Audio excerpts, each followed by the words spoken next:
केंद्र दोस्तों, आज की इस वीडियो में हम क्लास सेकंड ईयर से लेसन नंबर 12 की समरी सीखेंगे। लेसन नंबर 12 एक पोएम है जिसका नाम है all the world's a stage. इस पोएम को लिखा है विलियम शेक्सपियर ने। तो स्टार्ट करते हैं। Summary of the poem all the world's a stage.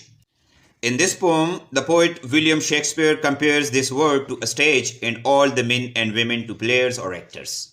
इस नज़म में शायर विलियम शेक्सपियर इस दुनिया को एक स्टेज के साथ और तमाम मर्द और औरतों को एक्टर्स या प्लेयर्स के साथ कंपेयर करता है, यानी इसका मुवाजना करता है। He says that every player plays 7 roles in his her life. वो कहता है कि हर एक प्लेयर अपनी जिंदगी में 7 किरदार अदा करता है। The first role is that of an infant when he is crying and vomiting in the nurse's arms. पहला किरदार एक शीरख्वार बच्चे का होता है जब वो नर्स के हाथों में रोता है और क़े करता है या उल्टियां करता है। The next stage is that of a schoolboy who is unwilling to go to school. अगला दौर या स्टेज स्कूल जाने वाले बच्चे का होता है जब वो न चाहते हुए स्कूल जाता है। The third stage is that of a lover who sings sad songs for his beloved. तीसरा स्टेज एक आशिक का है जिसमें वो अपने महबूब के लिए गमज़दा गाने गाता है। The fourth stage is of the soldier. Fourth stage जो है ये एक सिपाही का है। In this stage he endangers his life for a temporary reputation. इस स्टेज में वो अपनी जिंदगी को आर्जी शोहरत हासिल करने के लिए खतरे में डालता है।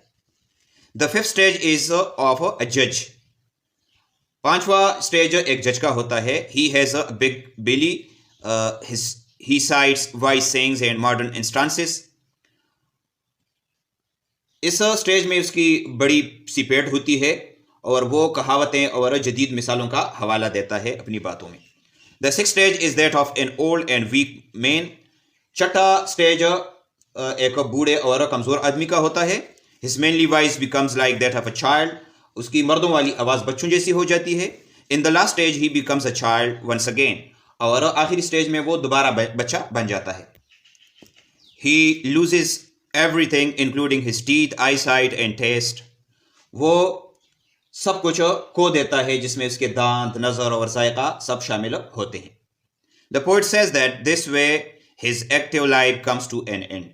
शायर कहता है कि इस तरह उसकी मसरूफ जिंदगी अपने इख्तिताम को पहुंच जाती है। तो दोस्तों, ये था आज का हमारा टॉपिक। उम्मीद है आपको इसकी समझ आ गई होगी। किसी भी जगह पर आपका कोई सवाल हो तो आप कमेंट में जरूर पूछिएगा, इंशाल्लाह मैं आपको जवाब दूंगा। Thank you for watching. Allah Hafiz.